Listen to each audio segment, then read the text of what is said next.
Ya, assalamualaikum warahmatullahi wabarakatuh. Ketemu lagi di warung Kang Fadil. Kali ini di hari yang cerah, insya Allah tetap dalam keadaan sehat, tetap banyak bersyukur. Jadi hari ini spesial kita akan ngomongin bagaimana nyari teman untuk bikin startup teman-teman ya. Bahasa kerennya mencari co-founder. Nah, kadang-kadang walaupun kita mungkin expert di sebuah bidang, terus kita mau bikin usaha sendiri, kita tahu dari hulu ke hilir bagaimana bisnis itu harus dijalankan, tetap aja ya, ada saatnya kita kondisinya nggak sehat, atau performance-nya lagi turun, atau moralnya lagi demotivasi, atau lagi banyak pikiran. Nah, itu pentingnya kita punya teman berjuang, yaitu co-founder.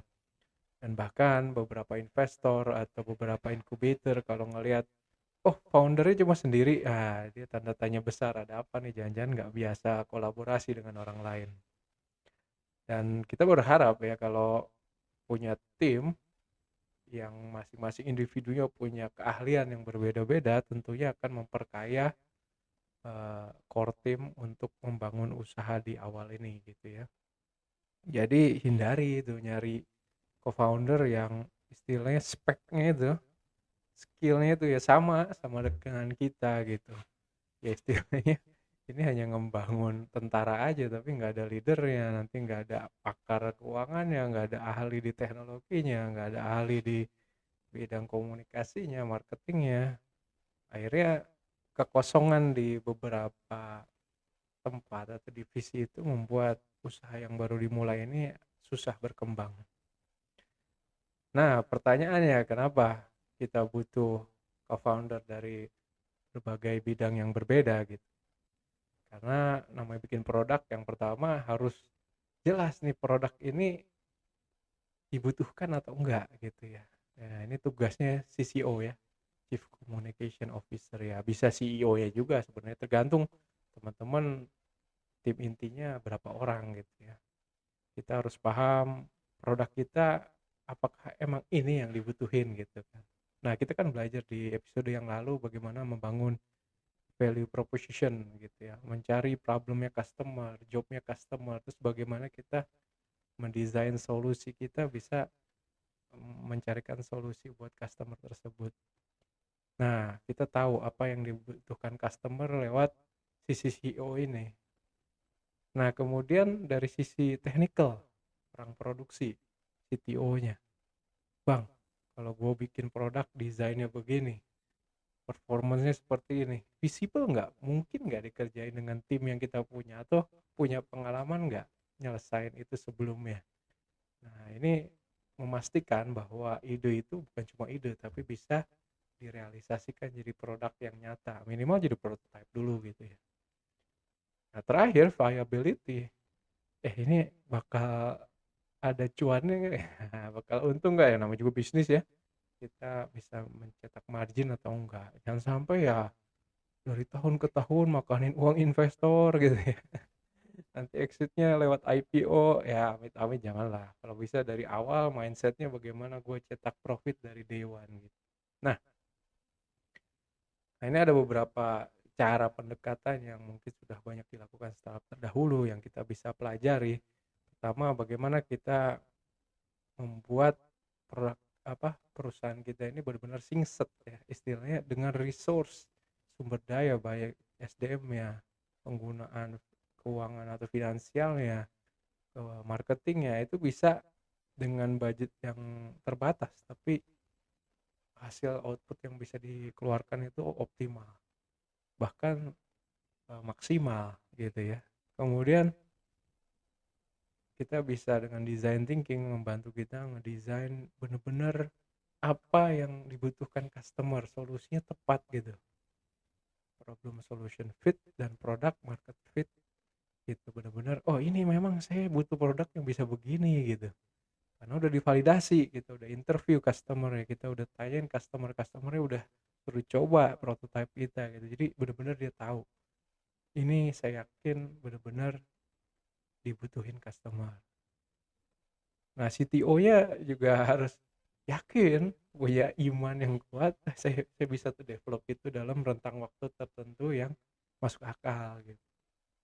Oh jangan sampai punya ide yang keren-keren, wah kita bikin aplikasi nge-crack password-password yang susah dengan quantum computing. Wah emang mimpinya keren gitu ya, kita jadi security cyber security agent yang keren, tapi nggak punya tim yang mengerti tentang encryption, tentang quantum computing, ya akhirnya kan cuma speak doang gitu ya. Nah, bagaimana framework innovation ini bisa dilakukan? Ya, tadi dengan menjawab beberapa pertanyaan dari masing-masing co-founder, pertama di CEO-nya harus bisa ngejawab pertanyaan, bagaimana nanti customer menggunakan produk kita? Terus bagaimana cara mereka menggunakan produk yang kita desain ini? Apakah memang benar-benar dibutuhin? Ini jadi produk primary atau secondary atau tertiary gitu ya? Dan banyak gak calon marketnya nih yang bakal kita bisa akuisisi gitu ya? Terus apa harapan mereka? Dan apakah ini benar-benar penting atau enggak? Kemudian dari sisi CCO, ya dia bisa tahu bagaimana produk ini bisa membantu menyelesaikan masa-masa customer itu, bahkan melebihi ekspektasi oleh customer tersebut. Mungkin out of the box ya, mikirnya wah sekarang kita itu bisa eh, ketemu keluarga yang jauh, seakan-akan mereka ada di depan kita. Oh mungkin bagi banyak orang nggak ngerti bagaimana video video call, enggak, ternyata mungkin pakai VR XR, jadi menduplikasi kondisi nyata di sekitar kita lalu dikirimkan gitu ya lewat aplikasi VR AR lewat internet. Wah ya itu mendesain yang inovatif, yang canggih-canggih, dan itu tugasnya si product designer atau CCO di sini dalam konteks ini. Dan apakah visible, tanya CTO-nya, bisa kan tuh bikin gini? Jangan ngangguk-ngangguk aja, ntar ujung-ujungnya apa, di outsource semua, ujung-ujungnya perusahaan nggak punya IP sendiri tapi semuanya IP vendor-vendor. Begitu terjadi vendor lock, vendor yang mundur, bisnisnya bangkrut karena core team yang ngerti tentang produknya itu sendiri nggak ada di dalam tim inti. Nah ya, ini seperti ini. Oke, sekarang kita bahas satu-satu masing-masing role dari co-founder ya. Sama CEO ini kalau kita lihat akronimnya bukan Chief Executive Officer tapi Chief Everything Officer, karena orang yang masih sedikit kalau bisa dia ngerjain banyak hal sendiri gitu ya, sisanya dibantu teman-teman yang lain. Yang pertama, soul dari perusahaan dia harus set. Soulnya itu apa sih? Visinya. Kenapa perusahaan kita harus eksis di dunia ini? Harus ada reason yang benar-benar mulia gitu ya. Oh, kita punya perusahaan pengen jadi aset negara. Oh, karena produknya ini benar-benar membantu warga negara untuk menjadi warga negara yang baik, misal begitu.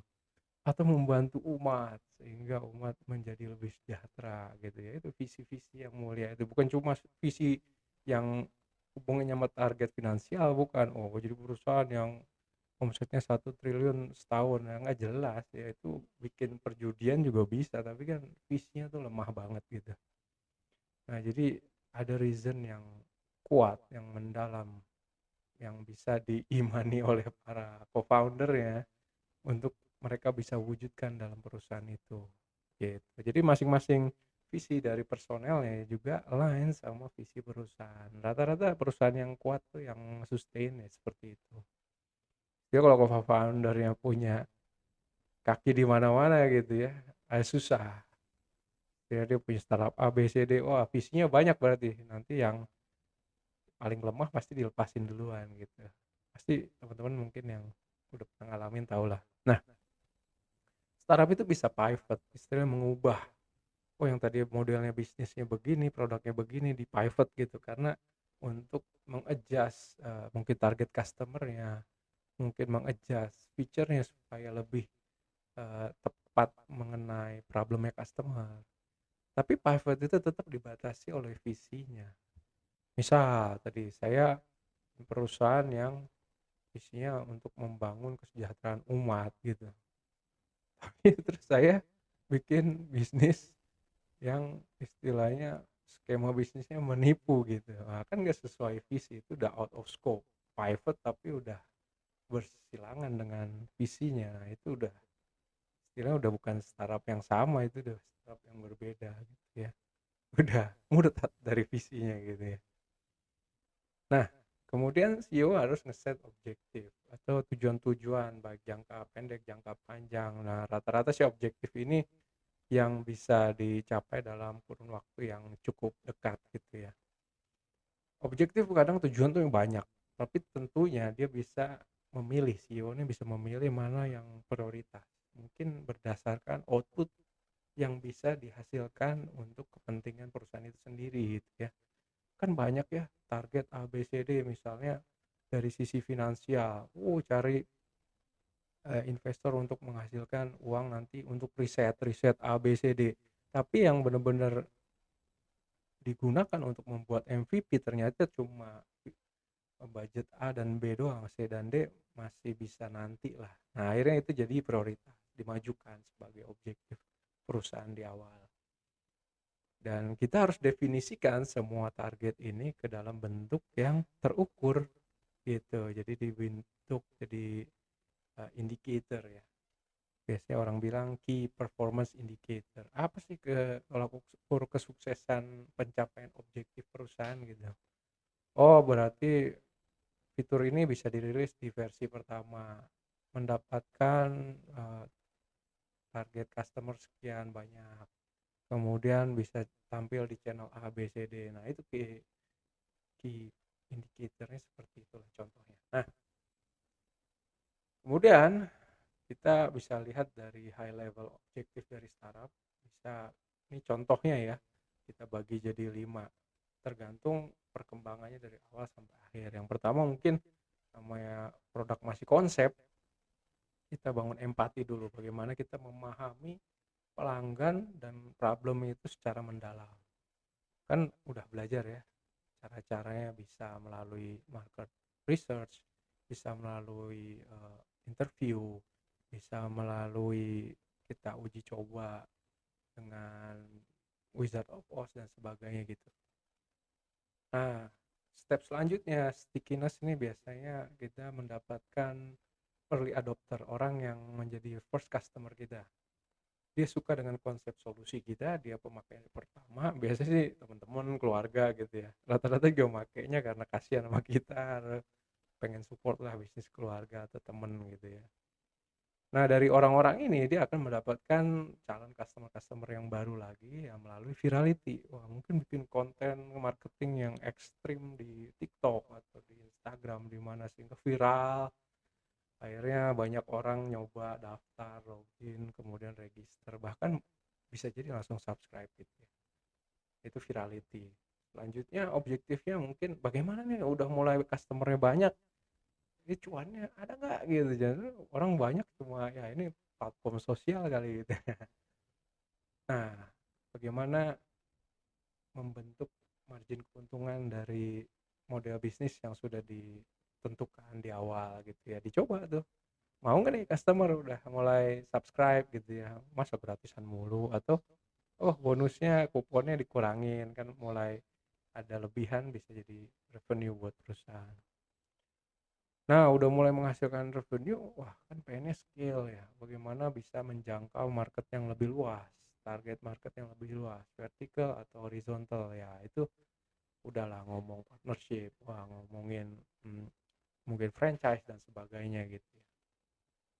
Dari sisi eksperimen, jadi untuk membangun empati, stickiness, itu biasanya kita metodenya kualitatif gitu ya, dan bisnis masih sering kali di pivot, berubah-ubah gitu konsep model bisnisnya maupun produk dan fiturnya, itu masih bisa di pivot. Dan ini ada proses validated learning, artinya kita benar-benar mengadjust ya problem yang benar-benar dirasakan oleh customer sama solusi yang kita berikan, kita adjust gitu. Oh, ini udah pas nih, udah pas, udah oke gitu ya. Udah itu dimatengin terus gitu sampai ngefit produk kita dengan market yang kita mau targetkan. Tapi begitu kita udah ngomong virality, udah ngomongin bagaimana bagaimana memperbanyak customer, scale total market yang bisa kita akuisisi gitu ya. Itu udah ngomongnya hal-hal yang sifatnya kuantitatif gitu ya. Udah terukur semua data log orang yang sign in berapa, orang yang subscribe berapa, terus yang ngeklik dari iklan berapa, bagaimana kita ningkatin growth-nya supaya orang semakin banyak yang coba gitu ya. Jadi percepatan pertumbuhannya nanti bisa lebih terukur, lebih ada angka-angkanya gitu ya. Nah, selain itu, role-nya CEO yang mengalokasikan atau memanage resource yang ada. Resource-nya bisa SDM gitu, staff-nya, bisa finansialnya, keuangannya, bisa infrastruktur yang dimiliki, atau mungkin nggak punya infrastruktur ya dia bagaimana nyewa cloud-nya atau nyewa service third party untuk nge-support mereka punya produk gitu ya. Pokoknya resource-nya dia manage. Ya CEO yang baik ya dia bisa sangat lean, sangat efisien, sangat efektif dalam membangun usaha awal ini supaya nggak terlalu buang-buang uang, bakar-bakar uang gitu, tapi lebih bagaimana mendapatkan customer sebanyak-banyaknya dan udah mulai mencetak margin. Targetnya sebenarnya itu. Kita punya budget anggaplah terbatas, tapi target kita supaya tercapai dengan budget seperti ini bagaimana. Nah itu udah jadi pikirannya CEO, bisa dibawa mimpi tidur tuh ya. Kepikiran dia. Nah ini caranya ya bisa dengan bootstrapping ya, pakai budget sendiri, pakai duit riset sendiri, duit emak, duit bapak, duit tetangga minjem gitu. Atau bisa pakai investor yang dari luar, bisa dari crowdfunding gitu ya, atau dari investor, angel investor, atau langsung dari VC ngegelontorin seed funding gitu ya. Itu bebas lah dari mana saja, tapi intinya bagaimana CEO ini bisa memanage resource yang ada untuk mencapai objektif tadi. Nah, lalu dia memformulasikan strategi. Nah, strategi ini nantinya akan dibagi ke tim ya. Oke, kalau strategi efisiensi di bidang operasional, teknikal, bagaimana hire developer yang bagus tapi mungkin budgetnya nggak terlalu mahal. Oh ya udah, gajinya bayar setengah, setengah lagi diutangin. Bisa kayak gitu. Atau ya udah dari teman-teman yang ikut program dari ada tuh program inkubator sana yang pada nggak dipakai kita pakai dulu gitu ya, bisa kayak gitu. Jadi outsourcing, semi outsourcing, kalau bagus baru kita hire jadi tim inti gitu ya, bisa. Dari sisi finansial, oh gimana nih strateginya bang? Ya udah kita puter-puterin uang dulu, jadi nggak semuanya kita langsung belanjain buat riset, sisanya diputer-puter tuh. Mungkin diputer di investasi yang aman gitu, bisa. Itu namanya juga strategi ya, bisa fleksibel, tapi intinya semua risknya harus bisa terukur ya. Strategi itu mulai dari produk strateginya, rilis produknya, marketing strateginya, atau finansial strateginya, jadi luas, banyak, sampai operasional juga. Tapi ya jangan semua dipikirin sendiri ya, itu gunanya co-founder, ajak mereka ngobrol, ajak mereka ngasih masukan, yang cocok jalanin, yang enggak ya mungkin ditunda, mungkin ada timing yang lebih tepat untuk menjalankan masukan-masukan yang lain. Nah, CEO ini harus berfungsi juga sebagai product owner, orang yang mengatur nih produk mau dibuat seperti apa, bentuknya kayak gimana. Dia mewakili customer karena dia benar-benar berempati sama customer, apa yang diinginkan customer dia harus paham banget, sehingga ketika ngelit mendesain sebuah produk dia paham banget apa yang harus dilakukan, apa yang harus ada di dalam produk tersebut. Jangan sampai orang-orang begini malah di luar tim inti. Orang itu pindah ya dibikin startup baru, repot nanti ya. Jadi CEO ini jangan cuma nangkring nama doang atau title doang, tapi dia benar-benar paham apa yang sebenarnya sedang dia kembangkan, dan mau dibikin kayak gimana ya dia harus paham. Jadi dia define juga scope-nya, ruang lingkup awal, MVP-nya apa dulu, ini minimum produknya apa dulu, ini dulu deh. Yang penting customer bisa ngerasain manfaatnya dulu, nggak usah yang tambahan-tambahan ini belum terlalu penting, nanti kita rilis satu persatu gitu. Jadi setiap versi ada berita yang menarik yang bikin customer curious untuk coba update, download gitu ya. Nah, CEO role juga melit customer development. Jadi untuk memahami customer lebih jauh, berarti dia kan harus bikin produk yang benar-benar fit dengan pikirannya customer. Artinya apa ya? Ini customer centric, customer driven. Kecuali you jual bukan ke customer. Emang kagak dijual ke siapa-siapa buat fun doang ya. Tapi nggak mungkin namanya bisnis ya. Ada customer-nya. Berarti kan customer adalah raja, rajanya mau minta apa ya kita layanin gitu ya. Nah, ini juga untuk meminimalisasi resiko dari inovasi-inovasi yang mungkin belum dibutuhin customer. Produk kita terlalu canggih tapi customernya belum canggih, jadi harus di-upgrade dulu kapasitasnya. Berarti yang paling penting apa? Komunikasi, edukasi. Ya udah itu majuin dulu, risetnya ditunda. Atau simpen buat nanti dikeluarin dirilis keberapa. Sampai customernya paham banget dengan value yang kita mau deliver di produk kita gitu ya. Jadi benar-benar CEO ini harus merepresentasikan customer. Ya kalau CEO nggak ngerti produk yang mau dibikin apa, customernya masalahnya apa yang mau dijual, pas dia promosi nggak nyambung nanti antara produk yang mau di-deliver sama yang dia sampaikan. Nanti ini nggak usah jadi CEO nih mah, jadi maskot aja gitu. Nah ini membuat semakin yakin investor atau stakeholder, shareholder yang ada di company kalau punya CEO yang benar-benar memahami customer. Dan CEO juga ya tindak tanduknya di luar dan di dalam perusahaan itu benar-benar jadi perhatian customer. Jadi penting banget ya CEO juga agak jaim lah, jangan terlalu liar gitu ya, karena dia merepresentasikan company yang dia bawa juga, karena dia jadi evangelis ya, orang yang selalu mempromosikan produknya kemana-mana dan menjelaskan value dari produknya kemana-mana, tapi dia sendiri tidak menggunakan produk itu atau dia sendiri tidak yakin dengan value produknya, itu kan nggak nyambung gitu. Kalau ditanya bapak sendiri pakai nggak? Oh enggak, saya kan jualan doang. Nggak bisa begitu ya, karena dia merepresentasikan sebagai customer ya dia bisa mencoba berempati dan menggunakan juga sehingga dia bisa tahu apa sih reason to believe untuk menggunakan produknya. Dan di fase awal ini biasanya orang marketing belum penting-penting banget.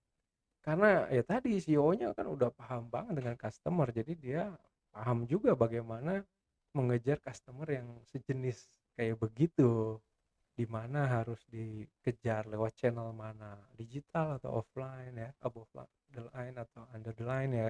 Itu kan dia paham banget. Jadi orang marketingnya belum penting untuk saat ini. Kecuali memang CEO-nya itu emang orang technical banget, ya udah hire lah orang marketing untuk ngedampingin dia untuk terbuka pikirannya sama kebutuhan customer. Jangan semuanya di driven by teknologi, belum tentu dibutuhin customer ya. Kecuali you punya kemampuan kayak Steve Jobs gitu, yang awang-awang tapi orang jadi yang nggak mau jadi mau gitu. Ilmu sihir itu.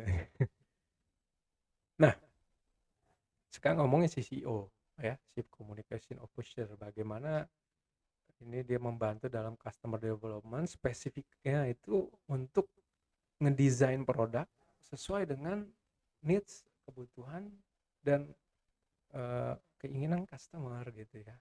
Dia membantu juga dalam mendesain MVP produk. MVP ngomongnya gini lah, kalau kita bikin mobil ya mungkin bikin mobil yang sederhana dengan fitur yang benar-benar sederhana, tapi yang penting bisa jalan, bikin orang bisa ngebawa dari titik A ke titik B, itu MVP. Nah setelah itu mau ditambah AC, ditambah kenyamanan yang lain, fitur security dan sebagainya, nah, itu baru produk pengembangannya selanjutnya. Tapi value utamanya itu udah ada di dalam rilis awal dari sebuah produk, itu bisa dibilang MVP.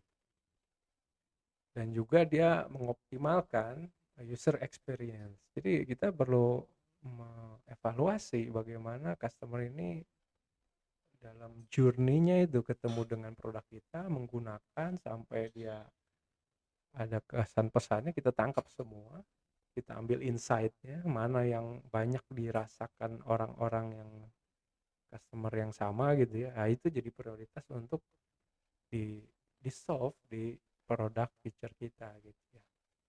Intinya sih untuk meningkatkan kepuasan pelanggan ya. Kemudian pelanggan benar-benar over expected gitu. Wah, ekspektasinya melampaui keinginan awal gitu ya. Sehingga dia makin loyal dengan produk kita. Nah, dalam mendesain produk ya ada beberapa hal yang perlu diperhatikan oleh CCO. Yang pertama ya tentunya yang attractive, yang bikin customer itu selalu penasaran, ingin mencoba gitu ya. Kemudian jangan yang terlalu ekstrim, agak mengganggu gitu ya. Nah ini bisa dari sisi produknya atau dari sisi cara marketingnya gitu. Tadi kita mau promosiin restoran tapi caranya menyinggung umat agama, wah itu kan terlalu distraktif, itu malah jadi masalah, malah membahayakan bisnis. Jangan sampai kayak gitu ya. Kita bukan bikin barang seni gitu, tapi kita bikin produk yang ada value-nya buat customer. Jadi ya jangan mengganggu customer, baik dari sisi tampilannya, dari sisi apa ya, rohaninya gitu ya, value-nya gitu ya, mengganggu keyakinan customer-nya atau prinsip-prinsip yang dipahami customer-nya, itu jangan sampai mengganggu. Kemudian ini visible ya, saat ini memang bisa di-deliver dengan SDM yang ada, dengan resource yang ada, dengan infrastructure yang ada, dan masuk akal timeline untuk pengembangannya. Jangan muluk-muluk gitu, kasihan CTO-nya nanti stres, nggak bisa tidur. Kemudian kalau bisa ya seefisien mungkin menggunakan budget gitu ya, karena ya ini dieman-eman gitu uangnya, jangan dihabisin buat hal-hal yang ternyata nggak terlalu penting gitu di produk kita. User friendly ini penting banget ya. Kalau produk itu udah susah digunakan, susah dipahami, orang sih pakai besok langsung buang, nggak mau jualan. Viral sih viralnya, tapi hal-hal yang jelek gitu ya. Usability ini penting banget. Kita harus pahamin journey customer dalam menggunakan produk kita. Feedbacknya apa? Yang penting-penting untuk diadres, terus cepatnya langsung di solve gitu. Jangan nunggu viral dulu, jadi masalah dulu, nanti keburu orang makin nggak terasa sama produk kita gitu ya. Kita harus nyoba istilahnya rilis tes. Begitu dapet tes ada feedback gitu di solve gitu. Nah, penting banget ya kadang-kadang di produk digital tuh bikin kanal untuk feedback.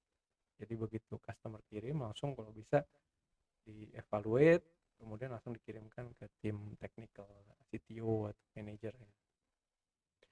Dan juga dia mengkampanyekan produk, mengkomunikasikan produk ini ke, ya ngebantu CEO lah promosi gitu ya. Kalau CEO mungkin lebih ke value-nya, unique value dari produknya. Tapi kalau si CEO, dia mikirin juga cara yang terbaik untuk mengkomunikasikan. Kalau emang ini produknya untuk lansia gitu ya, mungkin bahasanya nggak terlalu gaul, tapi bahasanya lebih sopan. Pemilihan model marketingnya yang sopan, yang lebih berwibawa, yang jadi tokoh-tokoh masyarakat, itu penting. Tapi kalau anak muda ya yang kacau-kacau, yang lucu-lucu, yang viral-viral, yang lagi trending cocok gitu, karena mereka langsung interest ngeliat gitu kan, gitu. Oh kasih anime, oh kasih apa, fashion walk yang Citayam itu kan menunggangi tren supaya gampang viral gitu, bisa juga itu. Nah sekarang ngomongin orang dapur CTO ya. Ya intinya dia adalah para pejuang yang merealisasikan mimpi. Tanpa CTO ini ya produk digital teman-teman ya cuma mimpi gitu ya. Dia ini yang bisa mentransformasi dari ide, kemudian dia build jadi sebuah prototype, atau bisa disimulasikan dulu pakai Wizard of Oz ya, membuat MVP, lalu kalau bisa setiap fitur yang baru, produk yang baru dirilis itu semuanya bisa diukur ya, lewat log lah, lewat Google Ads lah, atau lewat cara-cara lain, banyak ya tools yang bisa digunakan, sehingga kita punya data empiris yang dari waktu ke waktu kita analisa, wah ternyata traction usernya semakin tinggi, banyak orang pakai, banyak orang ngasih feedback, banyak orang puas. Nah itu semua harus bisa diukur. Jadi jangan cuma bikin produk, tapi pikirin juga bagaimana produk itu dengan fitur-fitur yang baru itu bisa diukur. Jadi hasilnya itu jadi validated learning untuk ngembangin produk ini lagi di iterasi selanjutnya gitu. Nah, type MVP ini udah pernah dibahas. Intinya ya kita mulai membangun produk sampai ke bentuk yang diinginkan ya, bisa awalnya dari sketsa, bikin wireframe, kemudian kemudian kita bikin prototype atau disimulasikan dulu dengan manual, baru sampai jadi produk jadi.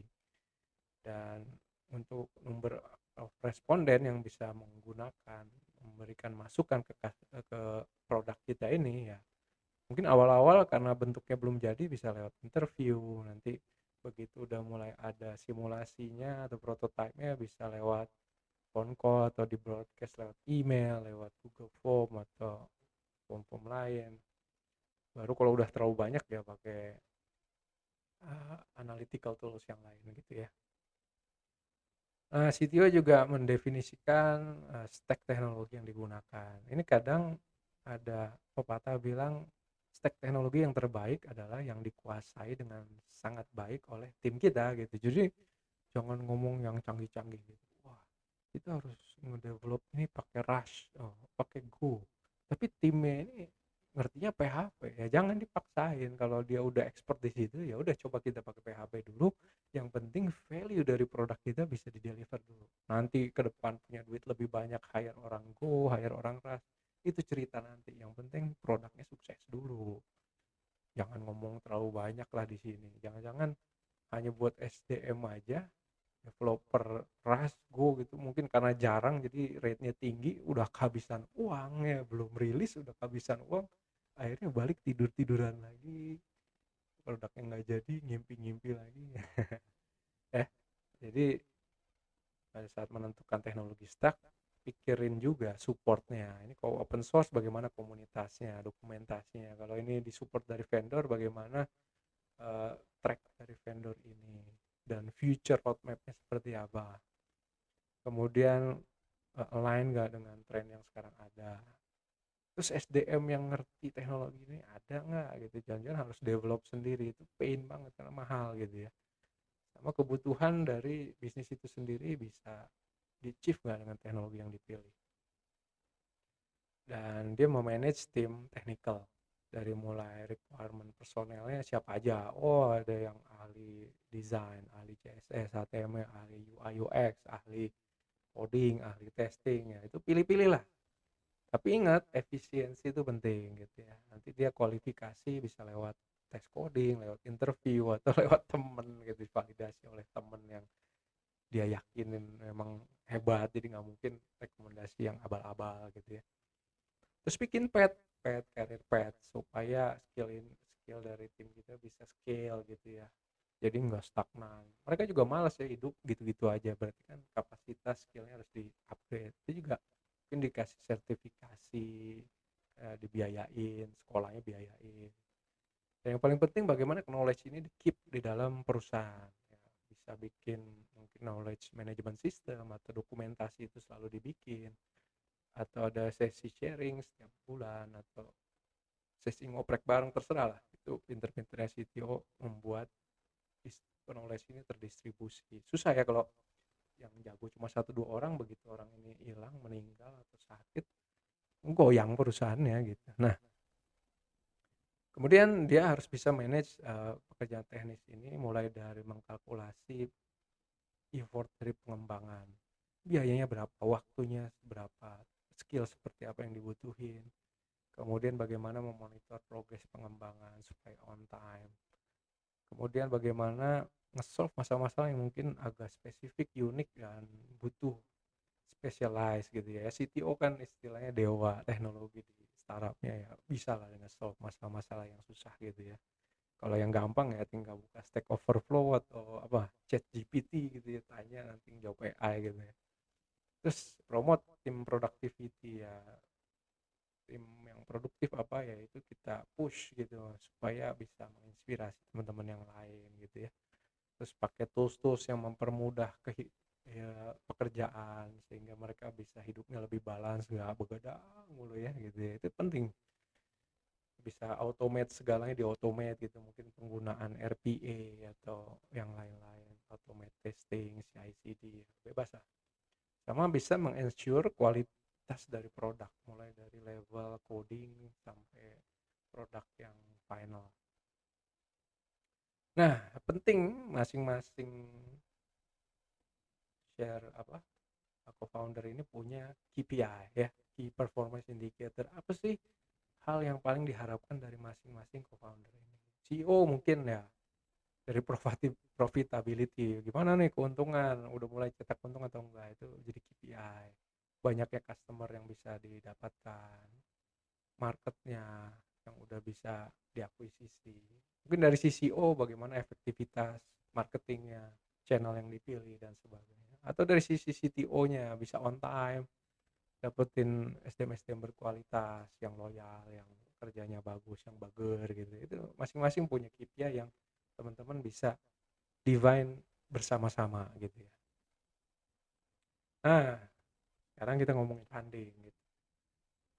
Nggak mungkin ya namanya usaha dibangun tanpa ada uang yang ditaruh, itu sebagai bentuk apa ya, kontribusi dari masing-masing founder juga. Jadi itu pengikat lah supaya pada yakin visinya itu dia taruh juga uang ke dalam perusahaannya ini.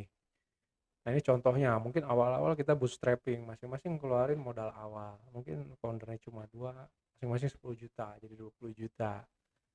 Begitu jalan, kita mulai hire developer baru, kita keluarin optional, stock option buat para staff baru.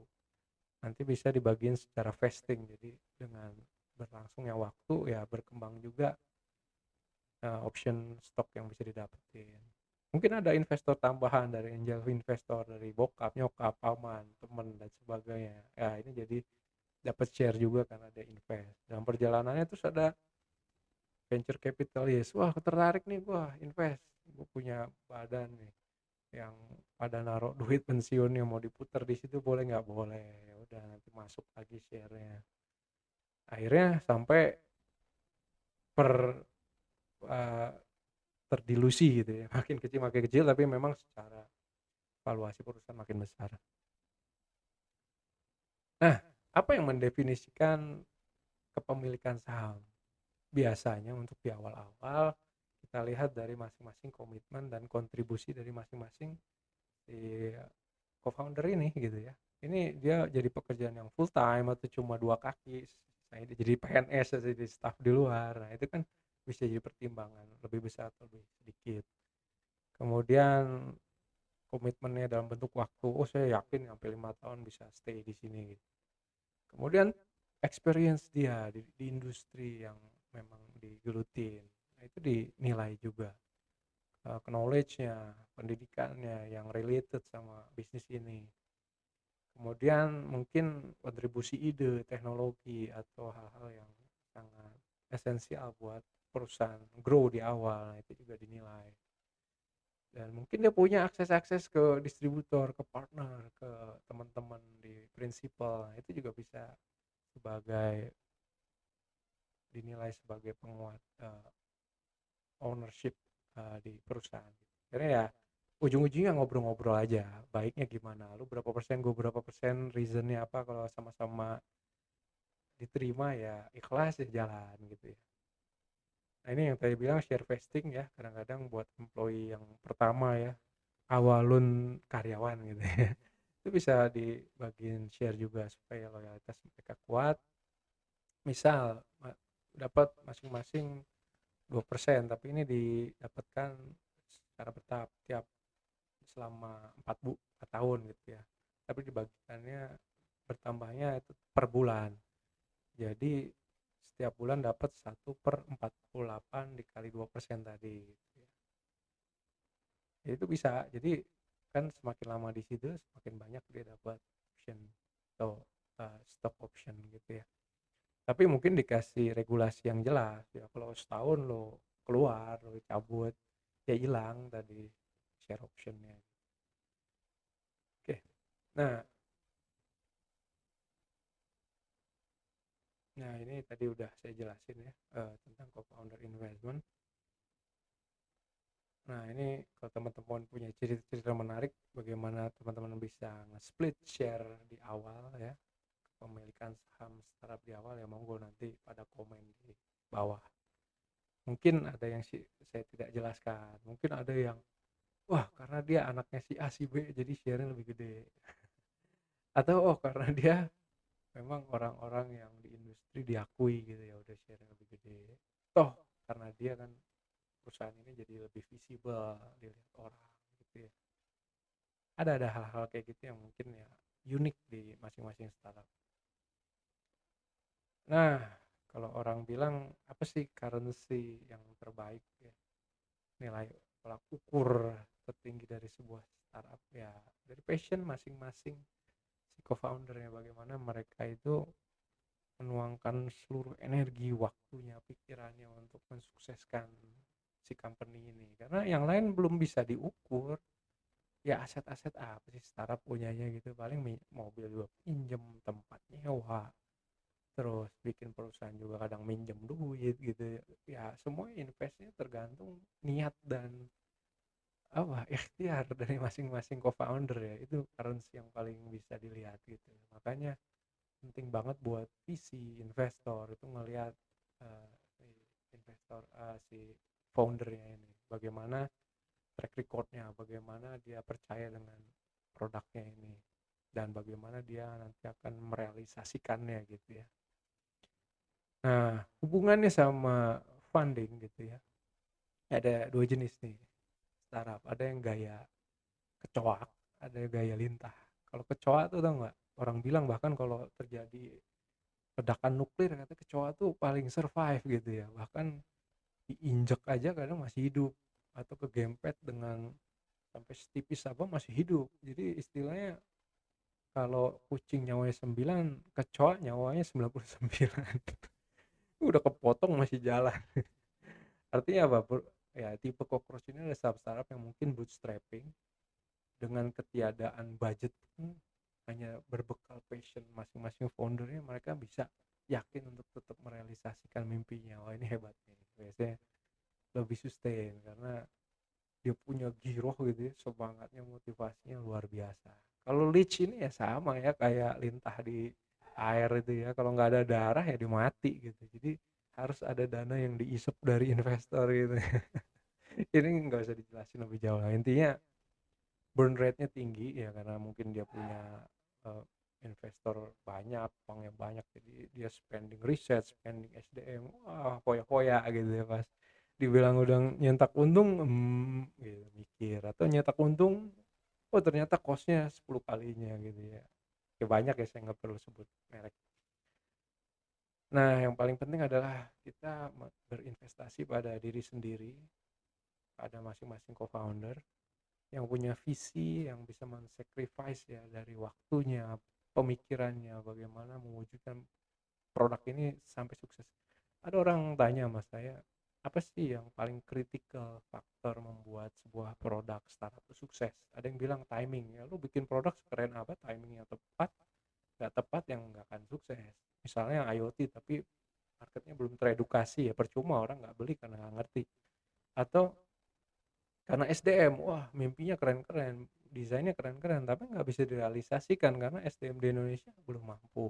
Ada yang bilang begitu. Ada juga yang bilang, ya cuan dulu lah, nggak ada modal, apa yang mau dibakar. Ya, tadi cockroach bisa hidup, ya kan? Gimana? Jadi masing-masing punya eh, pemikiran, perspektif yang berbeda mengenai faktor yang paling penting membuat startup itu sukses. Kalau saya pribadi nih, saya pribadi ngelihat yang paling penting adalah visi sama founder dan co-founder ya. Kenapa? Kan tadi visi jadi soul-nya. Jadi yang kita taruh di visi ada sesuatu yang benar-benar prinsip, yang fundamental, yang benar-benar diyakinin hidup mati sama oleh para foundernya. Istilahnya gue hidup nih bukan cuma karena duit doang, duit bisa dicari.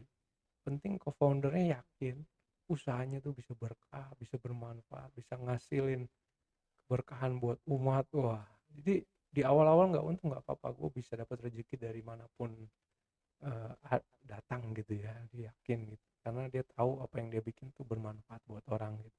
Mungkin belum rezekinya aja, tapi dengan keyakinan itu akhirnya dia bisa tuh jatuh bangun jatuh bangun jatuh bangun, tetap kompak, tetap solid, tetap bisa kerja sama yang baik, tetap jujur amanah sama customer yang akhirnya di momen yang lebih baik dia bisa lebih sukses.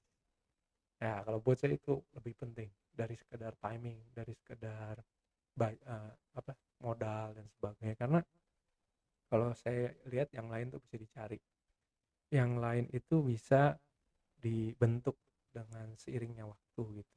Dalam perjalanan dapat investor, dalam perjalanan dapat uang warisan. Oh, dalam perjalanan dapat mungkin ya timingnya pas gitu. Itu bisa. Oke, lanjut ya.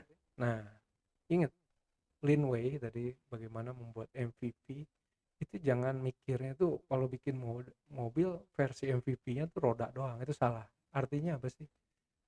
Kita bisa mendeliver value dari produk kita dengan seefisien mungkin di awal. Contoh, kita bikin alat yang bisa memindahkan customer dari A ke titik B dengan cepat. Mungkin awalnya kita bikin apa? Bikin skateboard, gerobak dorong dan sebagainya yang penting dia bisa pindah dulu lebih cepat daripada jalan. Setelah itu kita bikin sepeda, setelah itu bikin sepeda motor, mobil listrik, nanti bikin apa? eh, Hyperloop, bikin apalagi teleportasi gitu. Wah, terserah. Tapi MVP itu dia udah bisa mendelivery value yang paling basic dari sebuah produk. Masa sih istilahnya jual komputer cuma dikasih keyboardnya doang gitu. Even Apple pertama pun ya itu udah bisa berfungsi sebagai komputer walaupun bentuknya kalau nggak salah kayak keyboard doang gitu ya. Oke, dan perlu dipahami source of fund itu nggak selalu investor. Jadi ya bisa tadi ya uang uang sendiri, bootstrapping, atau uang pinjem bisa dari crowdfunding dan ini ngomongin cash flow management. Nah, nggak semuanya itu harus dikeluarin jor-joran di awal. Contohnya dalam strategi penggajian. Misal kita punya CTO masih single, punya kita hire developer baru udah nikah. Nah, ini kan basic udah nikah, mungkin kebutuhannya lebih tinggi. Ya, mungkin based on kualifikasi yang dibutuhkan, dia dapat gaji 3 juta, ya udah dia tiap bulan dibayar 3 juta. Dan company nggak punya utang sama dia karena ya sesuai ekspektasi dia. Sedangkan CTO yang mungkin karena tanggung jawabnya gede, spek yang dibutuhkan lebih tinggi, dia dapat gaji lebih gede 5 juta. Tapi untuk strategi efisiensi, ya udah lu gua gaji 2 juta dulu. Lu masih single, hidup masih efisien, masih bisa makan Indomie tiap hari. Akhirnya 3 juta nanti di storein company setelah mungkin kita mulai cetak profit. Ya udah, perusahaan istilahnya ngutang tiap bulan. Bisa juga gitu ya. Yang penting kan efisien dan tentunya amanah, nggak cuma ngomong doang nanti di kemudian hari pura-pura belaga pilon, nggak boleh gitu ya. Terus bikin policy aturan finansial yang cerdas. Misalnya untuk pengembangan produk ya segini dulu budgetnya. Nanti begitu kita mau scaling, nambah infrastruktur cloud kita budgetin segini lagi. Nanti begitu kita berhasil akuisisi lebih banyak customer, kita punya budget marketing, kita go yang lebih gede lagi. Begitu customer banyak, kita mulai pengen ngasilin margin, nerapin model bisnis baru, ya kita spending lagi. Jadi spending disesuaikan target growth-nya sama output yang diharapkan. Oke, kita ngomongin sekarang soal value, culture, dan rules. Core value ya ini prinsip-prinsip yang biasanya di akronim-akronim gitu ya di perusahaan-perusahaan yang mendasari bagaimana perusahaan itu dibentuk. Kalau saya mungkin ya, wah, saya bikin perusahaan yang mungkin banyak nilai-nilai Islam dalam perusahaan saya karena saya punya role model Nabi Muhammad gitu yang beliau tuh al-amin, bisa dipercaya, yang jujur, amanah, yang bisa kolaborasi dengan semua orang tanpa menzolimi orang. Itu jadi core value kita. Mungkin disingkat jadi apa? JAK gitu, jujur, amanah, bisa bekerja sama dengan yang baik. Ya gitu value-nya gitu. Nanti value ini bisa ngebentuk culture, attitude dari masing-masing orang yang ada dalam perusahaan itu di shape gitu. Mungkin dipraktekkan oleh masing-masing co-founder tadi gitu. Mereka mempraktekkan beberapa hal yang akhirnya menjadi behavior, jadi attitude dari sebuah perusahaan. Oh, ke perusahaan si A ini enak ya, kalau staffnya tuh wah ngomong itu sopan-sopan, baik-baik, berbusana rapi, cakep gitu ya. Terus kalau ada komplain nggak langsung diselesaikan dengan cepat, responsif gitu. Itu membentuk culture yang baik. Oh, walaupun ada masalah nggak ada untungnya buat mereka tetap diselesaikan. Nah, itu prinsip-prinsip yang mendasari sebuah perusahaan. Nah, begitu perusahaan udah makin gede, kadang-kadang culture kurang kuat, akhirnya bikin aturan main ya. Perusahaan akhirnya bikin SOP untuk masing-masing eh, pekerjaan di dalam perusahaan tersebut.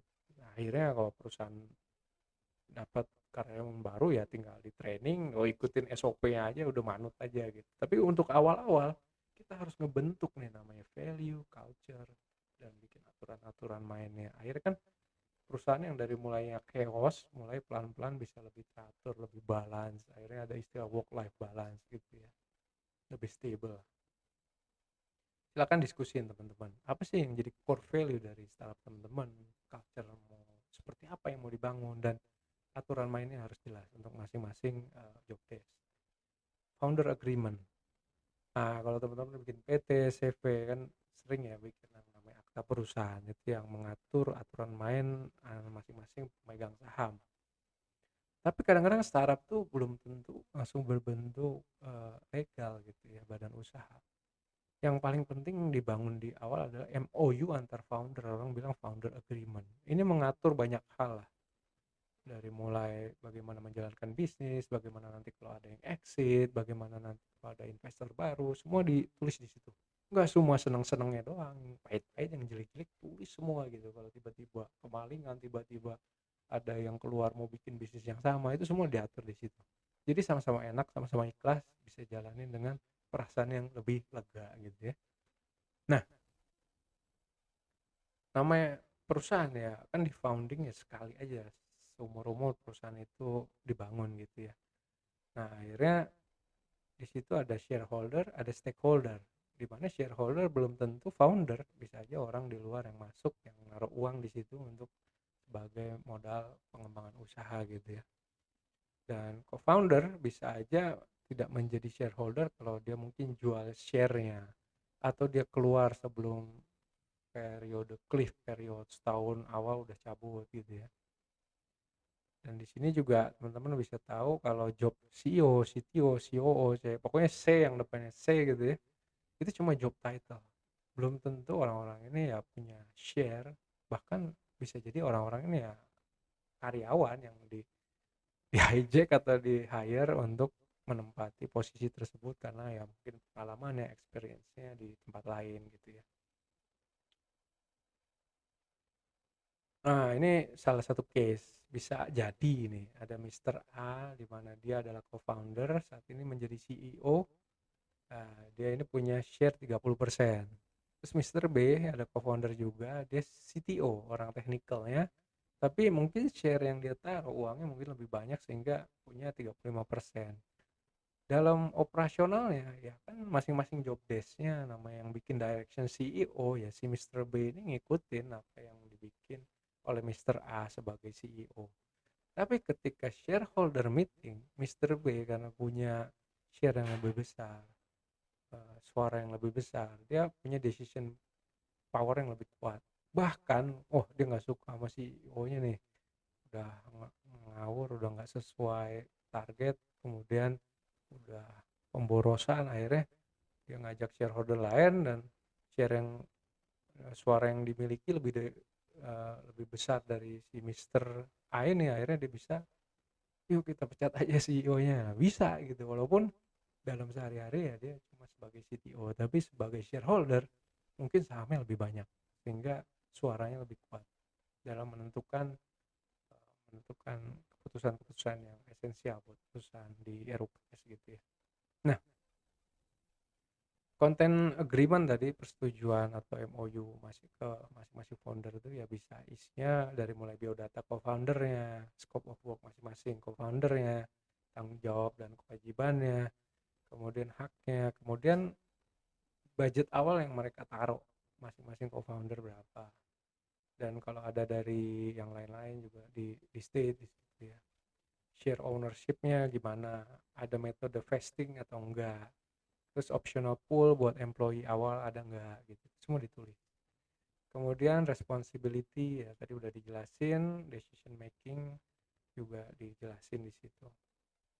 Hal-hal lain yang di luar ini juga perlu dicantumin ya, monggo gitu. Maksudnya kalau terjadi bencana nanti gimana? Oh terjadi kematian bagaimana? Ini mau diwariskan atau gimana? Itu semua ditulis di MOU. Makin detail, makin jelas, makin enak. Jadi lebih baik ngomong yang pahit-pahit di awal daripada ngalamin dulu baru mikir gitu ya. Oh ya, ini juga tentang hak cipta ya, kalau ada bagaimana nanti aturan mainnya. Kalau exit terus mau bikin bisnis sejenis boleh atau enggak, itu diatur semua di sini. Exit mechanism gimana, kalau ada yang keluar mau jual stoknya gimana, penilaiannya, evaluasinya bagaimana, dan masih ada nggak tanggung jawab yang tersisa walaupun dia udah keluar, itu juga perlu didefinisikan di founder agreement. Silakan didiskusin sama teman-teman. Ya mungkin itu yang bisa saya sharing di episode kali ini. Semoga teman-teman bisa mendapatkan soulmate untuk membangun startupnya masing-masing. Saya tunggu startup teman-teman menjadi the next unicorn. Assalamualaikum warahmatullahi wabarakatuh.